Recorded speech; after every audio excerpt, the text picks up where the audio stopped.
Hello students, आज की इस वीडियो में हम पढ़ने वाले हैं टाइप्स ऑफ ग्राफ। यस, जब भी हम डेटा हैंडलिंग की बात करते हैं तो टाइप्स ऑफ ग्राफ समझना बिल्कुल ही ज़रूरी है। तो चलिए देखते हैं टाइप्स ऑफ ग्राफ। पर ये जो स्टार्ट करते हैं टाइप्स ऑफ ग्राफ, उससे पहले ये समझना बहुत ही ज़रूरी है कि हर एक ग्राफ एक अपनी आइडेंटिटी लेके आता है। आपने देखा होगा कि पिक्चोग्राफ से हमने सबसे पहले स्टार्ट किया था ग्राफ को समझना। उसके बाद हम धीरे धीरे बढ़े बार ग्राफ पे और ऐसे ऐसे करते हम आगे बढ़ते थे। तो चलिए याद रखना, मैंने क्या बोला था आपको, हर एक ग्राफ की अपनी ही एक अलग आइडेंटिटी है। तो चलिए देखते हैं। सबसे पहले जब भी हमने ये डेटा हैंडलिंग चैप्टर स्टार्ट किया था, तब सबसे पहले ग्राफ जो हमने सीखा था वो था पिक्चोग्राफ। पिक्चोग्राफ क्या है?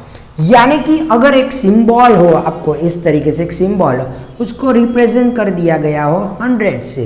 यानी कि अगर कोई भी ग्राफ को अगर आप प्रॉपरली पिक्चोग्राफ में, मतलब फॉर एग्जांपल अगर मैं कहता हूं कि भाई मेरे क्लास में 200 बुक्स हैं, तो इस 200 बॉक्स को मैं इस पिक्चर के फॉर्म में रिप्रेजेंट करने वाला हूं, जो कि 1 पिक्चर इक्वल्स टू 100।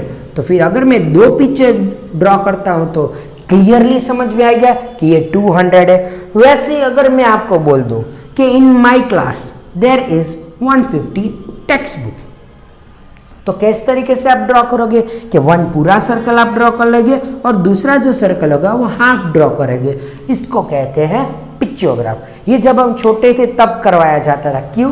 क्योंकि हमारे पास इतनी ज़्यादा नॉलेज नहीं होती थी ग्राफ्स के बारे में, तो हम ऐसे छोटे छोटे पिक्चर्स के रूप में हम पिक्चोग्राफ को समझते थे। अगर आपके जो टेक्स्ट बुक देखा हो तो कभी कभी हम लोग कार्स की बात करते थे, उसमें तो कार का पिक्चर दे दिया होता था। फिर कभी हम एप्पल्स की बात करते थे, वेजिटेबल्स की बात करते थे। तो इस तरीके से पिक्चर के रूप में जो भी हम रिप्रेजेंट करते थे उसको हम पिक्चोग्राफ कहते हैं। फिर जब हम थोड़े बड़े हुए, फिर आया हमारे पास बार ग्राफ। अब बार ग्राफ क्या है? तो कि जो बार की हेल्प से ड्रॉ किया हो, यानी कि अगर मैं एक एग्जांपल लेता हूं यहाँ पे कि ये हमारा एक्स एक्सिस हो गया,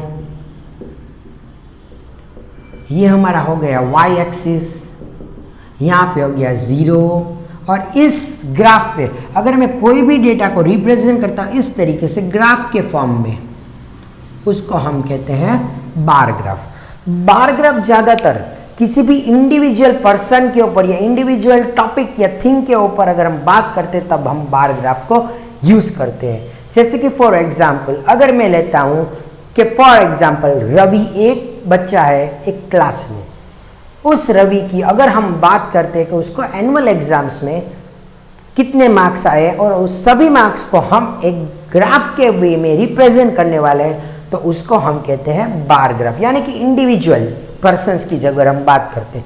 रवि की बात कर रहे हैं तो रवि को पहले मैथ में कितना है, साइंस में कितना है, इंग्लिश में कितना है। इस तरीके से अगर हम किसी एक इंडिविजुअल पर्सन्स की डिटेल या उसकी कोई चीज़ के बारे में बात करते हैं तब हम बार ग्राफ यूज़ करते हैं। फिर आ जाते हैं हम डबल बार ग्राफ में। तो यहाँ से नाम से ही हमें पता चलता है कि डबल बार ग्राफ मतलब 2 बार्स एक साथ हो, उसको हम डबल बार ग्राफ कहते हैं। जैसे कि यहाँ पे एक एग्जांपल ले लेते हैं। ये हो गया हमारा एक्स एक्सिस, ये हो गया हमारा वाई एक्सिस, और ये हो गया हमारा 0।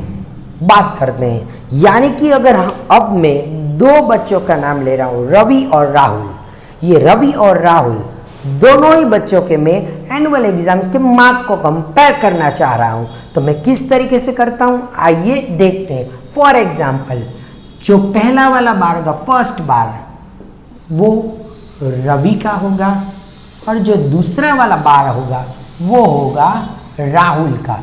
यानी कि अभी मैं उसके एनुअल एग्जाम्स के मार्क्स को कंपेयर करने वाला हूँ।